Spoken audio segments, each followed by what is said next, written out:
ॐ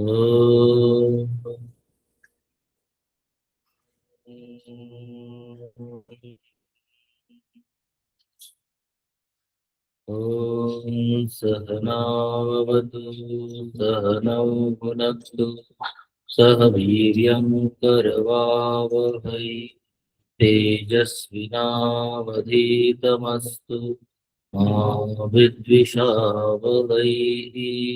ॐ शान्ति शान्ति शान्तिः।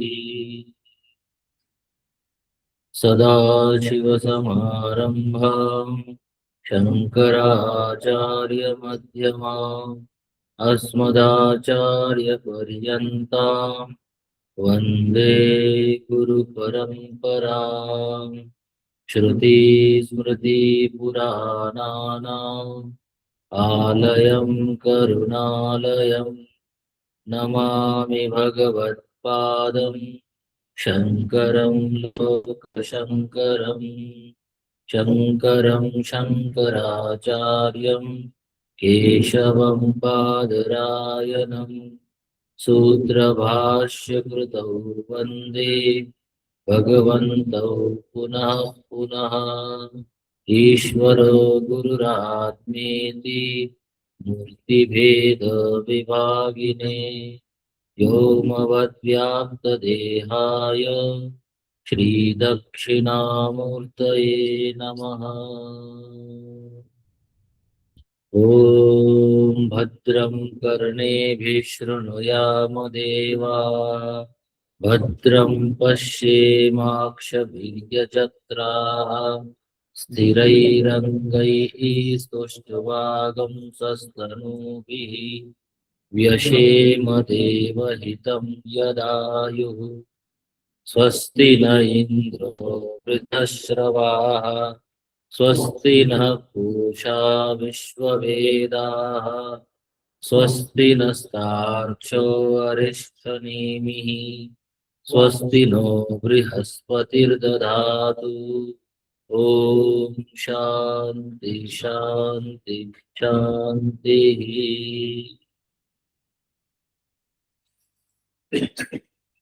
ओमित्येतदक्षरमिदं सर्वम्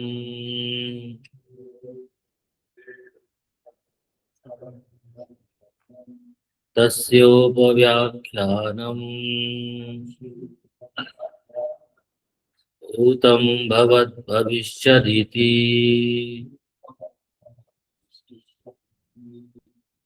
सर्वमोङ्कार एव यच्चान्यत्रिकालातीतम्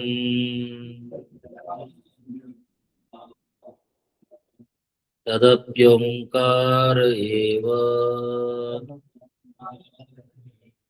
सर्वं ह्येतद्ब्रह्म अयमात्मा ब्रह्म स्वयमात्मा चतुष्पात् जागरितस्थानो बहिष्प्रज्ञः सप्तांग एकोनविंशतिमुखः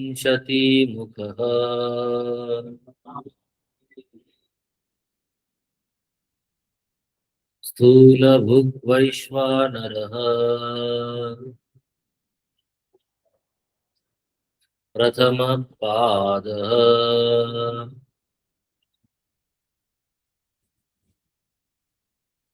जागरितं स्थानम् अस्येति जागरितस्थानः बहिष्प्रज्ञः स्वात्मव्यतिरिक्ते विषये प्रज्ञा यस्य स बहिष्प्रज्ञः बहिर्विषया एव प्रज्ञा विद्या अविद्याकृता भासतः इत्यर्थः। तथा सप्तांग अन्यस्य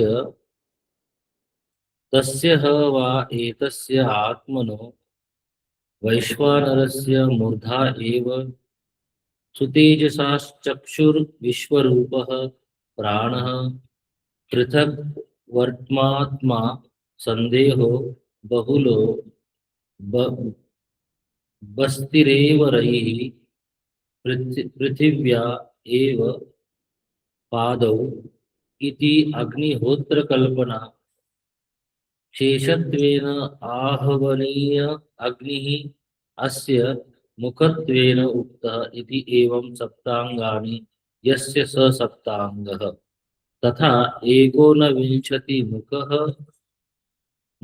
अन्यस्य तथा एकोनविंशतिमुखानि अस्य बुद्धीन्द्रियाणि कर्मेन्द्रियाणि च दशवायवश्च प्राणादयः पञ्च मनः बुद्धि अहंकार चित्तम इति मुखानि इव मुखानि तानि उपलब्धि द्वाराणि इत्यर्थः स एवं विशिष्टः वैश्वानरः यथोक्तैः द्वारैः शब्दादीन् स्थूलान् विषयान् भुङ्क्तः इति स्थूलभूत् विश्वेषां नराणाम् अनेकधा नयनात् वैश्वानरः यद्वा विश्वश्चासो नरश्चेति विश्वानरः विश्वानरः एव वैश्वानरः सर्वपिण्डात्मा अनन् अनन्यत्वात् स प्रथमपादः एतत् पूर्वकत्वात् उत्तरपादादिगम्य गमस्य प्राथम्यस्य कथमयमात्मा ब्रह्मेति प्रत्यगात्मनः अस्य चतुष्पात्वे प्रकृते द्युलोकादीनां मूर्धाङ्गत्वं इति नैष दोष सर्वस्य प्रपंचस्य साधिदैविकस्य अनेन आत्मना चतुष्पात्वस्य विवक्षितत्वात् एवं च सति सर्वप्रपंचोपशमे अद्वैत सिद्धिः सर्वभूतस्थश्च आत्मैक एकः अदृष्टः स्यात् सर्वभूतानि चात्मनि यस्तु सर्वाणि भूतानि इत्यादि श्रुत्यर्थः उपसंहरितश्चैवं स्यात् अन्यथा हि स्वदेह परिच्छिन्न एव प्रत्यगात्मा सांख्यादिभिरीव दृष्टः स्यात् तथा च सत्यद्वैतम् इति श्रुतिकृतः विशेषः न स्यात् सांख्यादि दर्शनेन अविशेषात् इष्यते च सर्वोपनिषदां सर्वात्मैक्य प्रतिपादकत्वम् अतः युक्तम् एव अस्य आध्यात्मिकस्य पिण्डात्मनः द्युलोकादि अंगत्वेन विराडात्मना अधिदैविकेन एकत्वम् अभिप्रेत्य सप्तांगत्ववचनम् मूर्धा ते व्यपतिष्यत इत्यादि लिंग दर्शनात् च विराजैकत्वम् उपलक्षणार्थं हिरण्यगर्भ अव्याकृतात्मनः उक्तं चेत चैतन्य मधुब्राह्मणे उक्तं च एतन् मधुब्राह्मणे यश्चायमस्यां पृथिव्यां तेजोमयः अमृतमयः पुरुषः यश्चायम् अध्यात्मम् इत्यादि सुषुप्त अव्याकृतयोः तु एकत्वं सिद्धम् एव निर्विशेषत्वात् एवं च सति एतत् सिद्धं भविष्यति सर्वद्वैतोपशमे च अद्वैतम् इति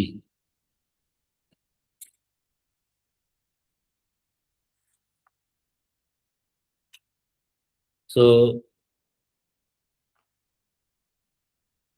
श्रुति ने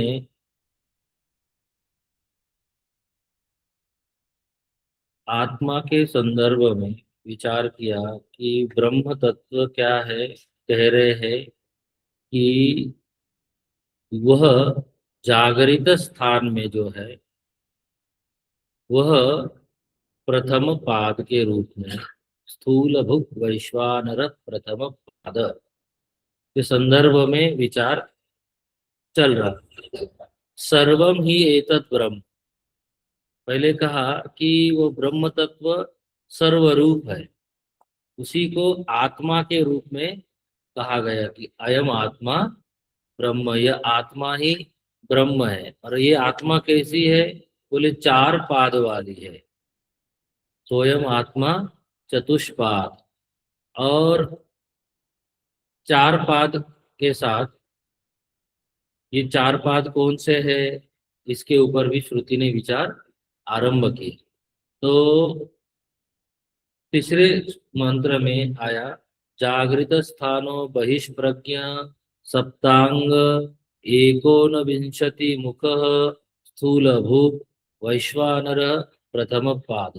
जागृत स्थान एक, बहिष्प्रज्ञ दो, सप्तांग तीन, एकोन विंशति मुख चार, स्थूल भूप पांच और वैश्वानर छह। छह चीजें बताई। सो पहले कहा कि जागरित स्थान, जो जो आत्म तत्व है, जागृत अवस्था में, जागृत स्थान, जब आप व्यवहार करते हैं तो विषयों का क्या करते हैं? ग्रहण करते हैं। तो ऐसी स्थिति में विषयों के साथ विषय आते हैं तो बाहर की तरफ प्रज्ञा जाती है, तो उसको क्या कहा? बहिष्प्रज्ञ। भगवान भाष्यकार ने क्या कहा था? स्वात्म व्यतिरिक्त विषय प्रज्ञा यस्य, जिसकी प्रज्ञा अपने से भिन्न बाहर विषयों में है, उसका नाम रखा था बहिष्प्रज्ञ। स्थान क्या है? जागृत, जागृत अवस्था। और वही जब भीतर की तरफ प्रज्ञा है तब क्या नाम पड़ता है? अंतः प्रज्ञ। ठीक है। सो और ये क्यों हो रहा है? प्रज्ञा का नाम इस प्रकार से क्यों पड़ रहा है?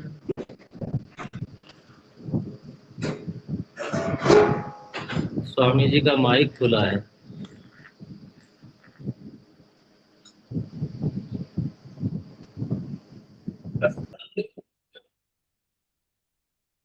स्वामी जी का, ठीक है। हरिओम स्वामी जी। देखिए क्या कह रहे, बहिष्प्रज्ञ। और प्रज्ञा को क्यों कैसा कहा जा रहा है, बहिष्प्रज्ञ भी क्यों कहा जा रहा है? तो कहा अविद्याकृत अवभासत, अज्ञान के कारण ही यह अवभास हो रहा है। अर्थात जो तादात्म्य हो रहा है, जीव का जो अनुभूति हो रही है कि उसको बाहर विषयों में वो जा रहा है, ये जो व्यवहार हो रहा है वो क्यों हो रहा है? अविद्या के कारण ही हो रहा है। वास्तव में आत्मसत्ता अंदर बाहर नहीं कही जा सकती, क्योंकि पीछे कहा था कि सब कुछ क्या है? ब्रह्म ही है। तो फिर उसे अंदर बाहर कैसे कह सकते हैं?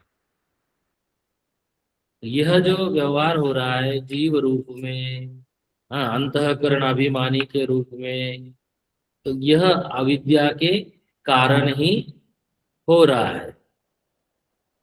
यहाँ सप्तांग की चर्चा श्रुति ने की कि सप्तांग किसके कहे जा रहे हैं? हाँ, उसी विश्व के। ठीक है ना। जो वैश्वानर भी कहा जा रहा है, जिसे जिसे विश्व कहा जा रहा है, उसके कितने अंग है? सप्तांग। तो अंग बताए थे कि वैश्वानर उसकी मूर्धा है। वैश्वानर से, वैश्वानर की मूर्धा क्या है? बोले कि सुतेजा चक्षु विश्वरूप। तो इस प्रकार से 7 अंगों की बात की थी। सो यह जो 7 अंगों वाला है, कौन? वैश्वानर ही कहिए। जो तथा जो जागृत अवस्था से अभिमान कर रहा है। अभिमान माने क्या?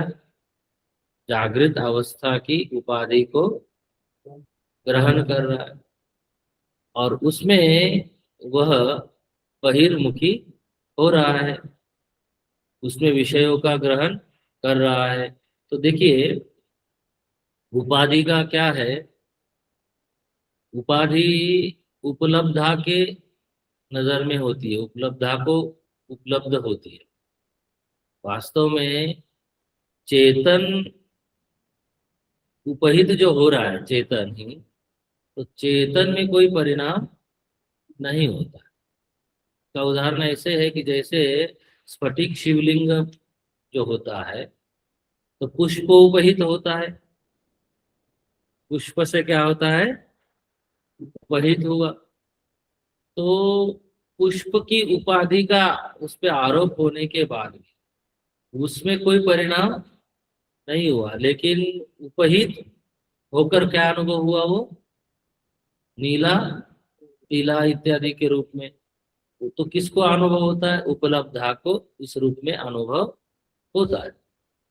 तो ये जो उपाधि है चेतन की, सप्तांग वाला करके जो उपाधि श्रुति बोल रही है, ये उपाधि कैसी है, चेतन की यह उपाधि बन रही है, चेतन ही इस उपाधि वाला कहला रहा है, किंतु उसमें कोई परिणाम नहीं होता है।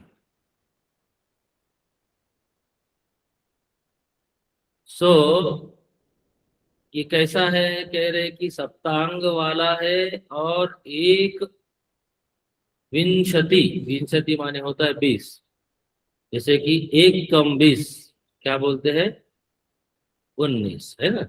एक 19 हम लोग हिंदी में बोलते हैं, लेकिन बोलने के लिए ऐसा ही बोलते हैं ना, एक कम 20, ऐसा भी बोलते हैं। तो संस्कृत में क्या है, एक विंशति माने एक कम 20, 19, ठीक है।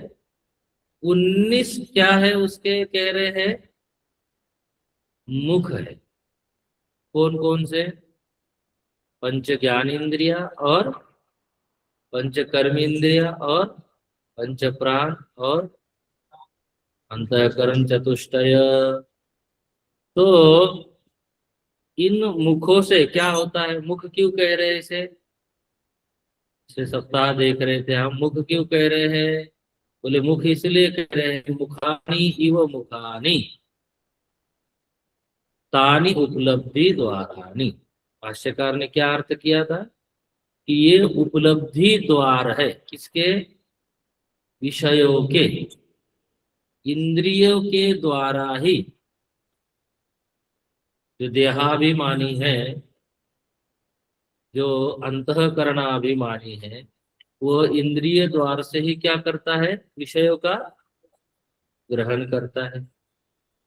तो इसको क्या कहा गया, इंद्रियों को द्वार। और पीछे भी आपने श्रुति में ही पढ़ा था, नवद्वारे पूरे देही, नवद्वार वाला है करके इस रूप में आपने पढ़ा था। सो जागरित स्थान माने जागृत अवस्था में है, बहिष्प्रज्ञ है माने बाहरी विषय की तरफ प्रज्ञा जा रही है, सप्तांग है, 7 अंगों वाला है, और एक विंशति मुख वाला है। ऐसा जब जो चेतन है वो क्या करता है, बोले स्थूल विषयों का भोग करता है, स्थूल भोग। स्थूल भोग माने जागृत विषयों में, जागृत अवस्था में जो विषय उपलब्ध होते हैं, उन विषयों का क्या कर रहा है, स्थूल शरीर। तो वैश्वानर जो है, विराट है, जो समस्त प्रपंच का, जागृत प्रपंच का अभिमानी है, उसको क्या कह रहे हैं, विराट, वैश्वानर। और जो व्यष्टि में है उसको विश्व कहते हैं। तो आप अपनी तरफ भी ध्यान देंगे, विश्व के ऊपर भी ध्यान देंगे, तो वो भी जागृत अवस्था में क्या कर रहा है, स्थूल भूख ठीक है। और देखिए, जिसे जीव कह रहे हैं आप अज्ञान के कारण, उस वही उसी को हम यहाँ पे भोक्ता भी कहते हैं। भोक्ता तो चेतन तो नहीं बनता है, उपहित चेतन ही क्या बनता है, भोक्ता बनता है। तो जो भोग है वह क्या बोलते हैं, जो वासनाएं हैं वो भी हेतु बनती है जीव के जन्म के लिए। और जीव भी हेतु बनता है कर्म के लिए। एक दूसरे के हेतु ये बनते हैं। शरीर आपका हेतु बनता है कर्म के लिए, और कर्म हेतु बनता है शरीर का, कि प्रारब्ध से आपको शरीर मिला।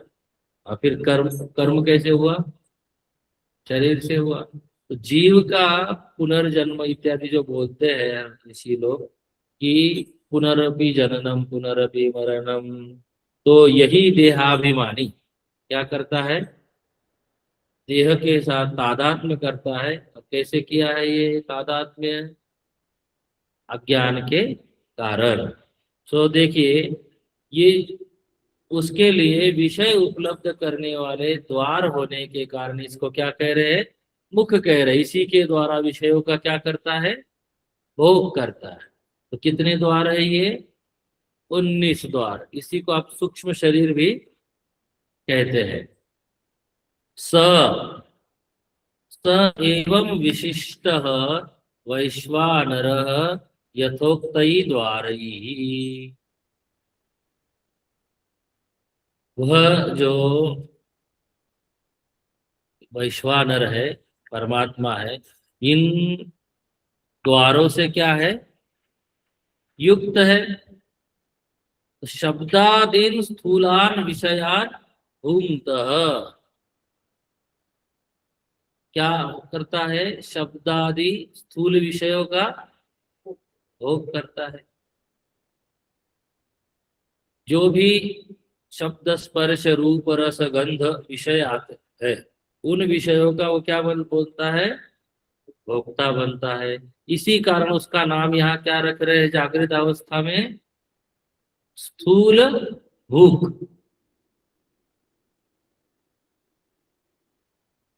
यह वैश्वानर जो कहा जा रहा है, विराट जिसे कहा जा रहा है, समष्टि अभिमानी चेतन वैश्वानर कहा जा रहा है। इसे वैश्वानर क्यों कहते हैं, वैश्वानर कहने का तात्पर्य क्या है, इसको वैश्वानर क्यों कह रहे हैं। देखिए, भगवान भाष्यकार बताते हैं कि वैश्वानर क्यों कह रहे हैं, विश्वशेषाम नराणाम अनेकधा नयनात्। यह जो यह जो विश्व है, इस विश्व में नर, नर माने जीव, ठीक है, नर माने जीव, जो अनेक प्रकार के जीव, में केवल पुरुष नहीं लेना है, अनेक प्रकार के जीव। नरानाम अनेकधा नयनात्, अनेक प्रकार की योनियों में क्या करता है, उनके कर्म के फल के अनुसार ले जाने का कार्य करता है। हाँ, नयनात् वैश्वानरः, कर्म का फल नरों को, जीवों को प्राप्त कराने वाला कौन है, भाई जागृत अवस्था में तो वही ईश्वर ही प्रदान करता है। उसी का नाम क्या रख रहे हैं, वैश्वानर। यद्वा विश्वश्चासौ नरश्चेति, एक दूसरा अर्थ ये कह रहे हैं कि जो विश्व के लिए विश्वानरः विश्वानरः एव वैश्वानरः, जो विश्व के रूप में जो व्यष्टि प्रपंच अभिमानी, व्यष्टि शरीर का अभिमानी है, उनको क्या करता है, बोले कि उनको सर्व नर रूप है, वो सबके अंदर गया हुआ है, तादाद में करके रखा हुआ है, सभी जीवों में वो गया हुआ होने के कारण भी उसका क्या कह रहे हैं, वैश्वानर कह रहे, ऊपर कह रहे कि सभी नरों को वो ले जाता है, अनेक प्रकार से सब में वो गया हुआ है, उसके बिना तो कोई हो नहीं सकता। इसके कारण भी उसको क्या कह रहे हैं, वैश्वानर। विश्वानर इति, पहले उसको विश्वानर कह रहे हैं, विश्वानर इति एव वैश्वानर। वैश्वानर क्या है, यहाँ देखिए संधि हो जा नहीं है, केवल विश्व का वैश्वानर बन रहा है, ठीक है। जैसे विश्वामित्र, विश्व मित्र नाम है, क्या है, हाँ, तो संज्ञा के अर्थ में वहां पर आकार हो जाता है विश्वामित्र, मतलब अर्थ करेंगे विश्व अमित्र। हाँ, वैश्वानर का मतलब भी ऐसा नहीं मत लिखा ये विश्व अनर मत करिएगा। हाँ, क्या है, वैश्वानर सर्व पिंडात्मना, पिंडात्मान, पिंडात्मा अनन्यत्वात्, क्या है, सभी पिंडों से अनन्य है। अनन्य माने क्या, भिन्न नहीं है, अनन्य है, अन्य थोड़ा है, अनन्य, भिन्न नहीं है, सब में वही गया हुआ है, भिन्न नहीं है, इसलिए उसका नाम क्या रख रहे हैं, सर्वपिंडात्मा अनन्यत्वा,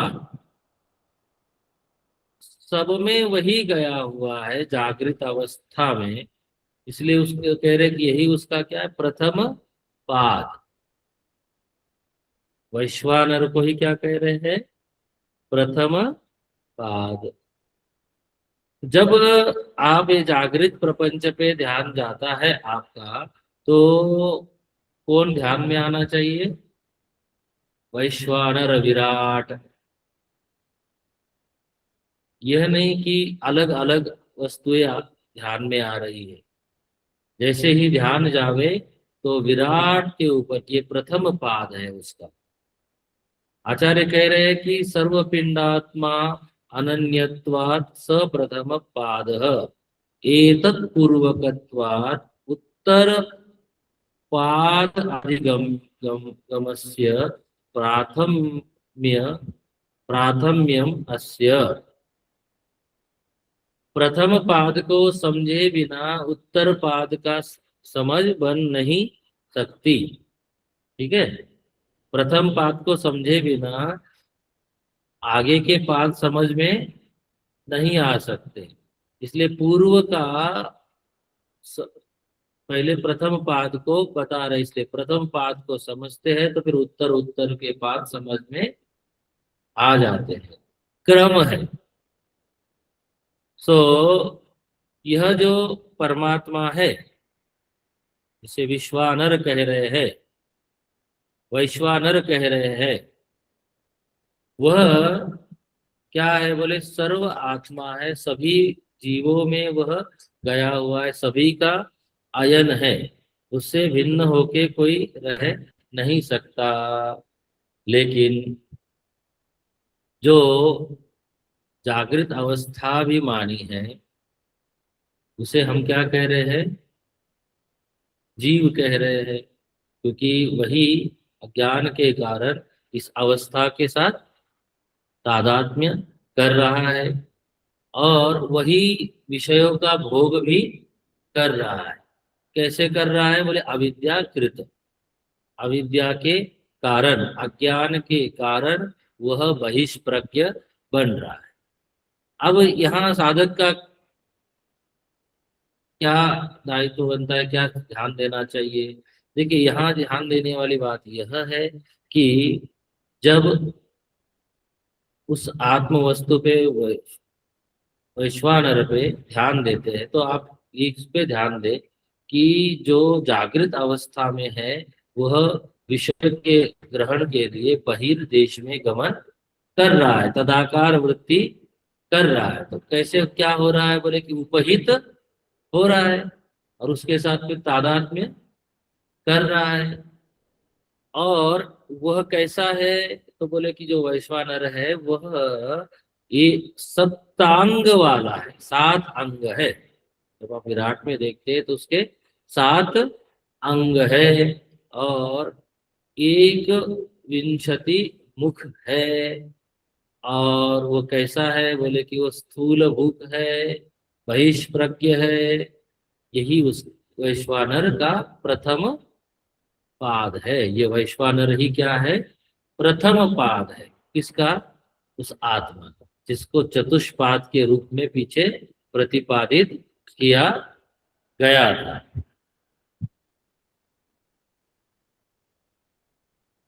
हम लोगों ने पिछले सप्ताह टीका की एक पंक्ति देखी थी कि जहाँ इंद्रियों के बारे में बताया गया था, आप लोगों ने उसको अंडरलाइन कर लिया होगा कि बुद्धिया अर्थानि इंद्रियाणि श्रोत्र त्वक् चक्षुः जिह्वा घ्राणानि कर्मार्थानि इंद्रियाणि वाक् पाणि पाद वायुवस्थानि तानि एतानि विविधानि इंद्रियाणि दश भवन्ति। इसलिए इंद्रिय शब्द से क्या कहा गया था, दोनों इंद्रिया लेनी है, कर्म इंद्रिया भी और ज्ञान इंद्रिया भी। इंद्रिय शब्द से क्या समझते हैं आप?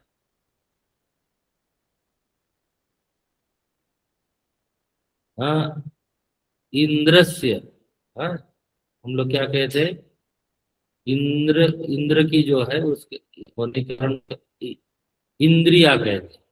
इंद्र माने कौन, तैत्तिरीय उपनिषद में आपने पढ़ा था। हाँ, कौन, ब्रह्म के लिए इंद्र शब्द आया था।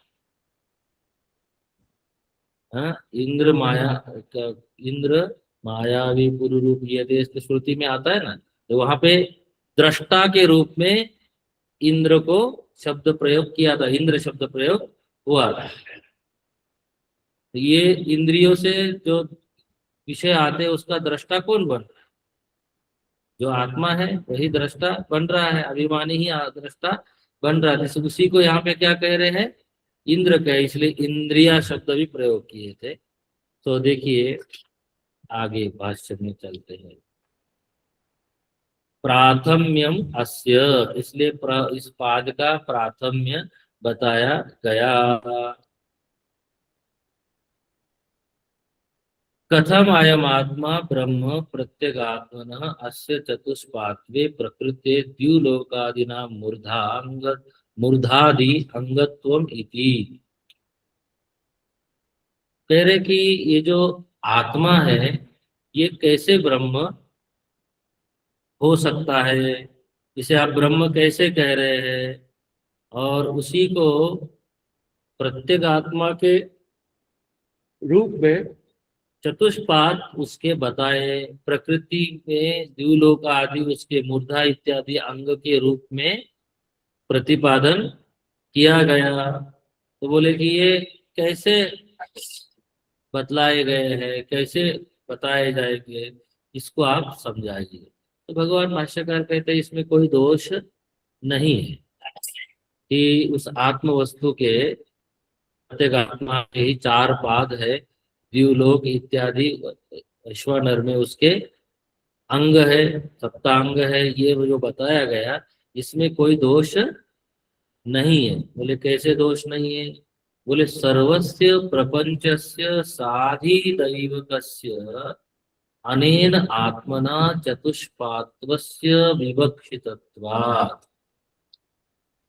अधिदैव के साथ, अधिदैव साधिदैव, अधिदैव के साथ, हाँ फिर क्या, सर्वस्य प्रपंचस्य, सारा प्रपंच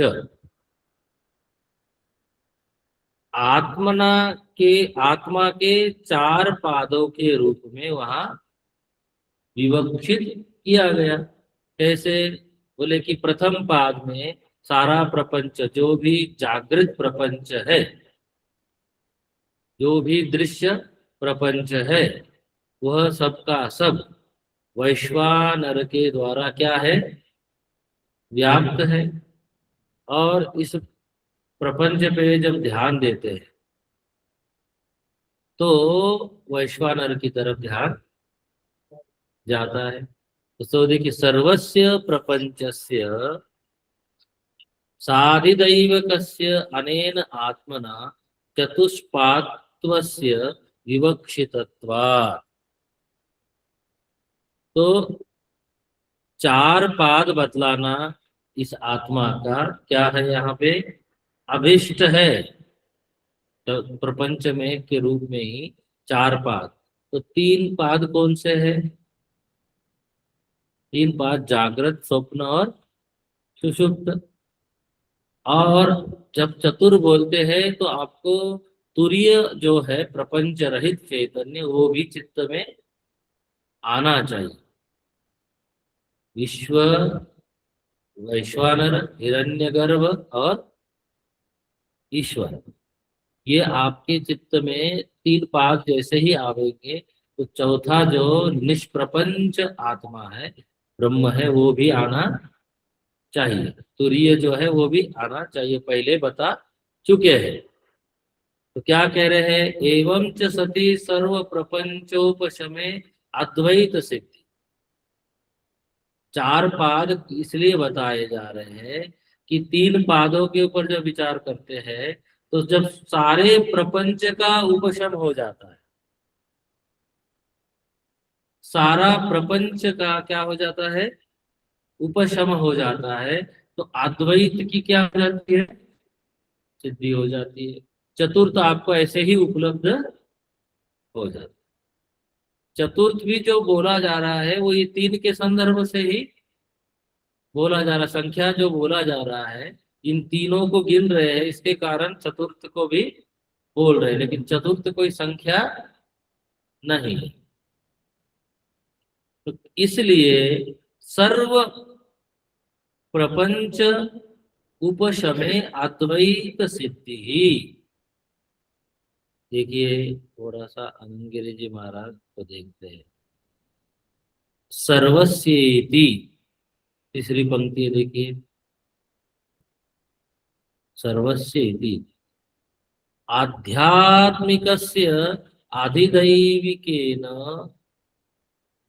सहितस्य प्रपंचस्य सर्वस्यैव स्थूलस्य पंचीकृत पंचमहाभूत तत्कार्यात्मकस्य अनेन आत्मना विराजा प्रथम पादत्वम।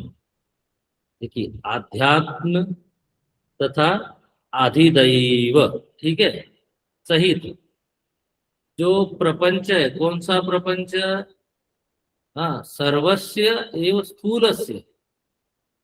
कैसा प्रपंच, स्थूल प्रपंच। कैसा है वो, पंचीकृत पंच महाभूत, भूत माने पंचीकृत पंच महाभूतों से यह बना हुआ है। तो तथा उसका कार्य, पंच पंचीकृत पंच महाभूत, हाँ, से बना प्रपंच तथा प्रपंच में उसका पंच महाभूतों का कार्य, वो सब का सब क्या है, आत्मा ही है। आत्मा विराज, आत्मा में ही है, आत्मा से भिन्न नहीं है। इसलिए, और आत्मा सर्व में गया हुआ है, तो इसलिए ये प्रथम क्या है, उसका पाद है। इसलिए सर्व प्रपंचोपशमे, जब इस प्रपंच जो सबका कारण है, तो कारण के बिना कार्य की कोई स्थिति नहीं हो सकती। और वेदांत में जगत कैसा कार्य है, माइक ही है, माइक है, वास्तविक तो नहीं है।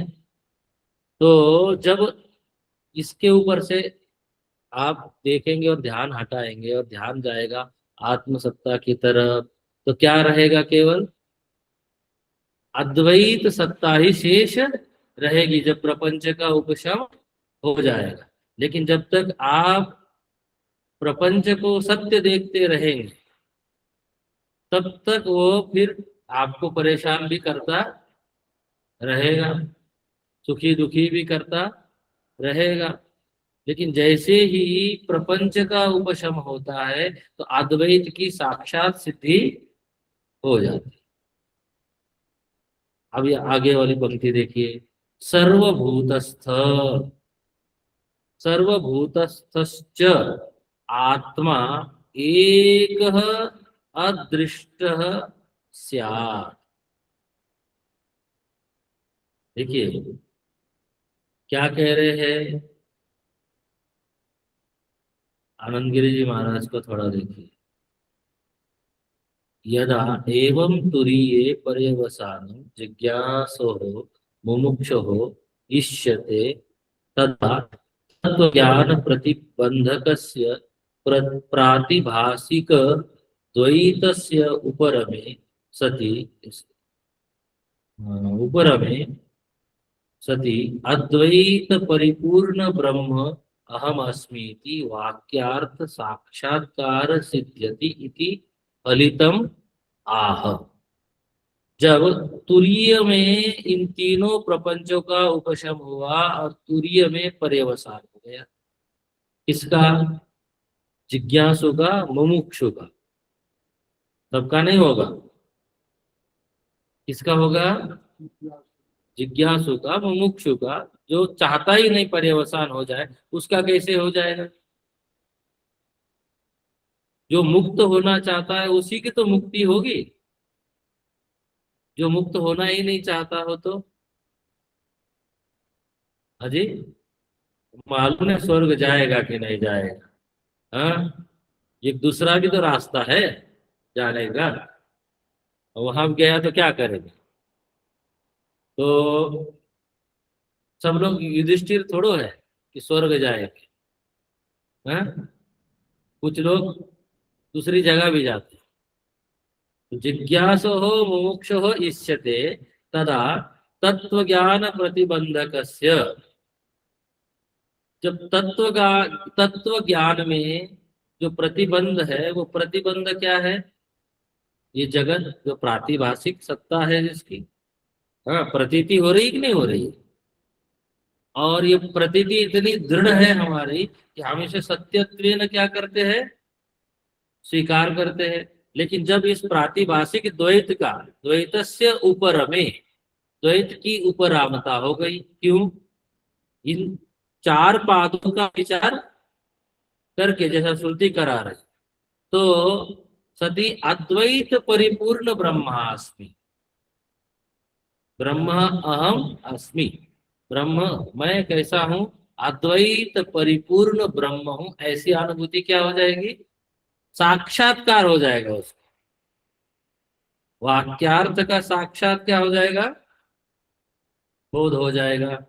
और ये फल है, फलितार्थ है फिर, यही फल है ब्रह्म विद्या का या ब्रह्म ज्ञान का। फल क्या है? ब्रह्म रूप में ही स्थित हो जाना, संसार की निवृत्ति हो जाना। दूसरी बात ये ध्यान रखिएगा, आवरण का भंग होता है ब्रह्म विद्या से, विक्षेप का नहीं। क्या आप लोग एक मान के बैठ जाओगे ब्रह्म ज्ञान होने के बाद भी संसार की तो अनुभूति हो रही है? तो वो होगी ब्रह्म ज्ञान के बाद भी।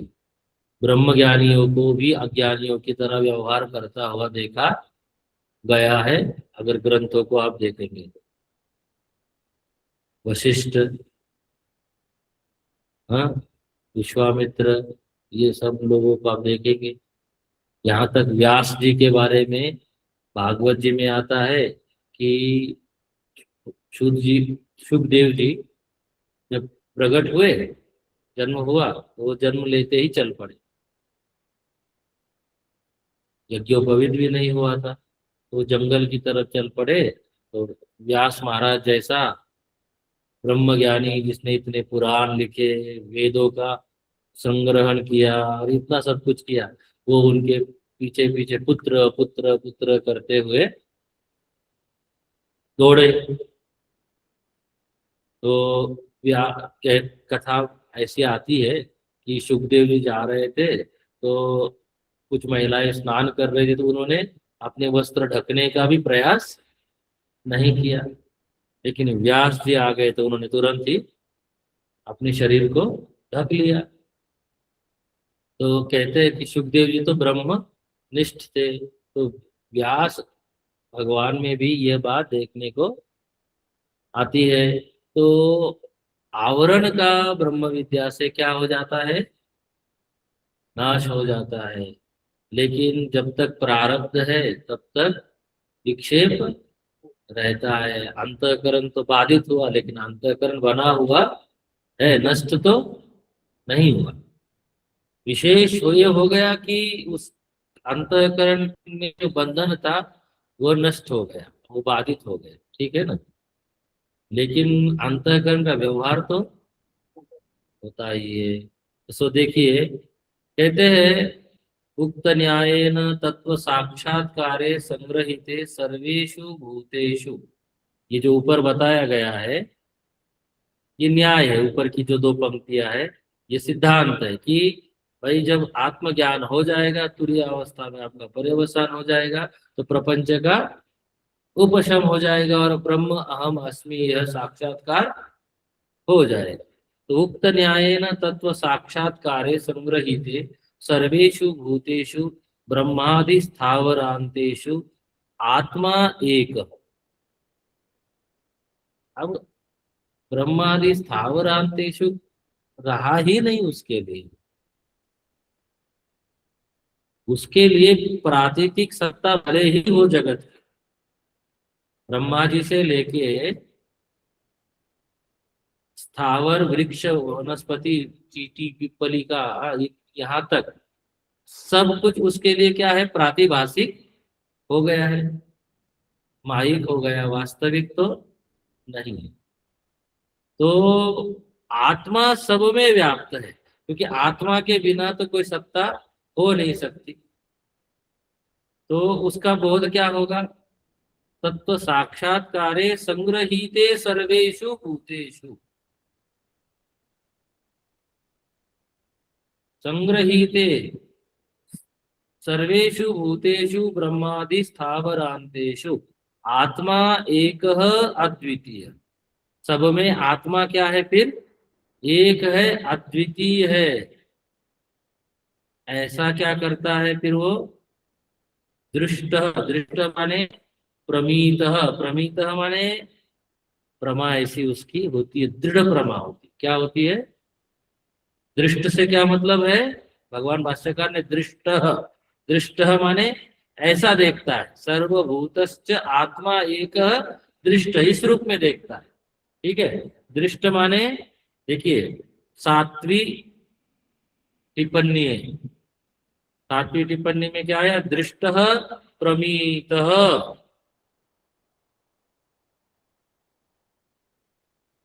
हाँ, नीचे हम लोगों ने वैश्वानर शब्द बोला था, उसकी भी एक टिप्पणी वो देख लीजिए, थोड़ा सा पीछे इसलिए जा रहे हैं, जो टिप्पणी आपको, पहली टिप्पणी है 18वें पेज पे, वैश्वानर शब्द की देखिए।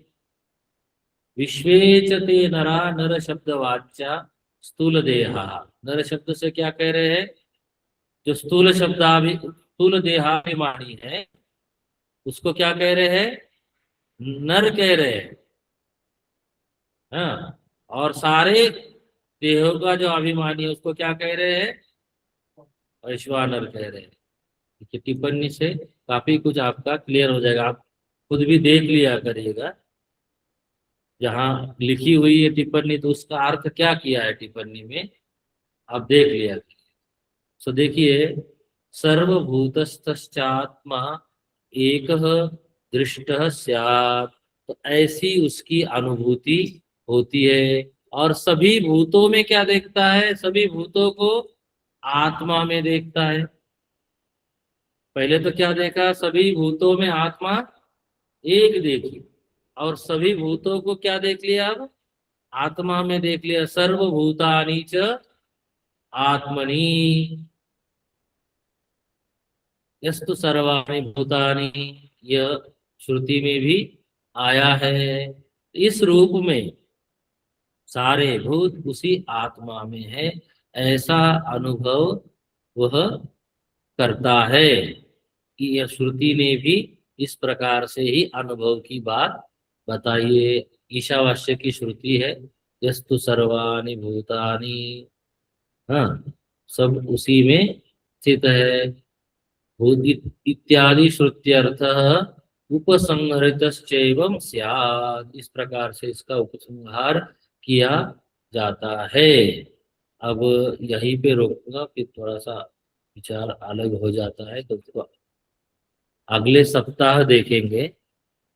अब क्योंकि परसों यहाँ पे वो आ रहा है, अमृत यात्रा वाहिनी का रथ आ रहा है, तो उसके कार्यक्रम के लिए हम लोग बिजी रहेंगे।